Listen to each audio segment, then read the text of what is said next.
Comenzamos ya mismo a analizar en esta segunda edición de Noticias los puntos centrales de este convenio, de este acuerdo con el Fondo Monetario Internacional. Le damos la bienvenida a Raúl de la Torre. Raúl, ¿cómo estamos? ¿Bien? Pablo, Vero, ¿cómo están? Bien, bienvenido. bien. Bueno, a ver, puntos centrales de este acuerdo. A ver, los puntos centrales y mucho de lo que se discutió ayer con el bloque del Frente de Todos, una reunión absolutamente inusual, la de un domingo en el Congreso del Ministro de Economía con prácticamente buena parte del bloque de Frente de Todos, para tratar de sacar algunas dudas previo a lo que va a ser la reunión con el plenario de comisiones de esta tarde, ¿no? Recordemos que son la Comisión de Presupuesto y la de Hacienda y Finanzas, las que se reúnen con Guzmán, acompañado además por Juan Mansur y parte de su equipo económico, entre ellos Sergio Chodó, que fue el titular, digamos, el representante permanente de Argentina en el Fondo Monetario Internacional. Las dudas indudablemente tienen que ver con cuáles son las facultades políticas y económicas que van a quedar el gobierno después de un acuerdo en materia de cuáles son las restricciones que va a tener el gobierno para cumplir con determinadas metas y cuáles son las políticas que va a poder continuar para asegurar el crecimiento, la inclusión social y demás. Esa es una respuesta que dio Guzmán, tratando de hacer entender que dentro de un contexto bastante complejo, porque recordemos que estamos con un mundo en tensión, el gobierno se queda con los resortes como para poder ejercer este tipo de políticas, que ni el ajuste en el déficit fiscal, ni en la emisión monetaria, y mucho menos en el tema de la meta de cumplimiento de aumento de reservas, limitan al gobierno en cuanto a la posibilidad de seguir creciendo. Esto es lo que plantea el Ministerio de Economía, ¿no? Después, esto, como les digo, ajustado a las realidades que van a ir cambiando indudablemente, ¿no? ¿Pero? Es interesante ver lo que está pasando en el Congreso, por un lado, por el entendimiento con el Fondo Monetario Internacional, que por primera vez va a pasar por la Cámara de Diputados y por la Cámara de Senadores a instancias de una propuesta del Gobierno Nacional que sancionó luego una ley el Congreso Nacional. Pero también es interesante las exposiciones, porque hoy va a estar Martín Guzmán, va a estar el jefe de gabinete Juan Mansur, el presidente del Banco Central Pese, pero también sabemos que durante esta semana van a pasar entidades empresarias desde el G6 hasta PYME, las pequeñas y medianas empresas. Va a estar también la CGT, la CTA, las organizaciones sociales, con lo que este acuerdo con el Fondo Monetario Internacional está vinculado claramente con el endeudamiento que tomó el expresidente Mauricio Macri. Lo definió ayer nuevamente el presidente Alberto Fernández como un endeudamiento impagable, pero por otro lado participan del debate entidades y organizaciones que están indirectamente involucradas en este acuerdo. ¿Por qué? Porque por un lado está el financiamiento, pero por otro lado está el déficit fiscal, están las tarifas, están los recursos que se destinan a planes sociales. Bueno, todo esto es lo que se va a discutir durante esta semana. Sí, además hay que tener en cuenta que inclusive está llamada los gobernadores. Claro, pero hay una movilización de protesta, de rechazo al acuerdo con el fondo, que está llamada por sectores que en algunos casos son afines o han acompañado hasta acá al gobierno, que como va a ser la CTA Autónoma, la UTT, que es la Unión de Trabajadores de la Tierra, y otras organizaciones que se van a concentrar el miércoles. Este planteo es un planteo en contra del Fondo Monetario Internacional, no de la política del gobierno, inclusive participan algunos funcionarios. Uno de los referentes de esta convocatoria es Claudio Lozano, director del Banco Nación.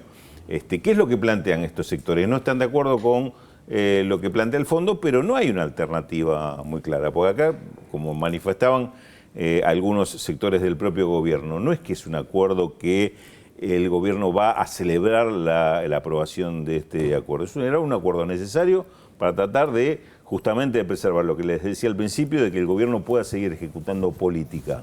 Siempre un acuerdo con el fondo, lamentablemente, es un factor en contra. Y este Fondo Monetario Internacional... Nunca hubo un acuerdo con el fondo que fuese a favor, no de la Argentina, de ningún país. De ningún país. Uno siempre se centra en la Argentina. De ningún país, ninguna nación que haya acordado con el fondo haya generado buenas expectativas, justamente lo contrario. Ni buenos resultados. Bueno, claro, mucho menos. Nadie celebra la fecha de una, para nada. una firma con el fondo. Por ese motivo también hay diferencias en el oficialismo y en la oposición. Claro, ¿no? Porque bueno, si bien es cierto que se ha hablado mucho de las diferencias dentro del Frente de Todos, la renuncia de Máximo Kirchner a la presidencia del bloque, el faltazo después con el argumento de acompañar a los chicos a la escuela de la Asamblea, lo cierto es que también hay muchas diferencias y profundas en Juntos por el Cambio, porque por un lado, hacerse cargo luego de este endeudamiento que tomó la gestión del expresidente Mauricio Macri, un endeudamiento no solamente impagable por la deuda, sino por los plazos de cumplimiento que había acordado la gestión de Macri, con lo que también la discusión es interesante en términos políticos dentro del oficialismo y de la oposición. Dicen que evidentemente no va a haber una postura unificada, pero hay algunos datos a tomar en cuenta. Por un lado, Juntos por el Cambio en la reunión Zoom señalando ayer, después en un comunicado, que no van a empujar al gobierno a un default de una deuda que contrajo ese mismo espacio político. Claro. Pero por otro lado, en el oficialismo escuchamos a un Axel Kicillof, gobernador de la provincia de Buenos Aires, o a Guado de Pedro, ministro del Interior, coincidiendo en que este acuerdo lo que busca es evitar una catástrofe. Los dos usaron exactamente la misma palabra, digo, para de alguna manera confrontarlo con aquellos que desde el Frente de Todos están cuestionando el avance de la negociación. Bien, escuchamos la palabra, ¿les parece, del presidente Alberto Fernández? Esto decía ayer sobre el acuerdo y sobre el Fondo Monetario Internacional. La nota. Si hubiera seguido el consejo del que me decía esto se arregla en 5 minutos, nada de esto podría estar diciéndoles. Pero ¿saben que hoy les estoy diciendo a ustedes? Que la infraestructura va a seguir creciendo, que la educación no va a caer, que la inversión en ciencia y tecnología se va a mantener, que los cuidados que necesitan los sectores más humildes seguirán en pie y que nadie va a doblegar nuestro deseo y nuestra definición de seguir creciendo. Lo puedo hacer porque discutí durante 2 años con ese mismo Fondo Monetario Internacional que yo desprecio tanto como todos. Bueno, eso decía ayer domingo el presidente Alberto Fernández. Raúl, vos recién te referías justamente a lo que sería de este país si no se acuerda con el fondo. Exactamente. Las alternativas que se presentaban claramente, así dichas crudamente, era un default en el cual el gobierno se le suprimía prácticamente cualquier posibilidad de hacer una política económica.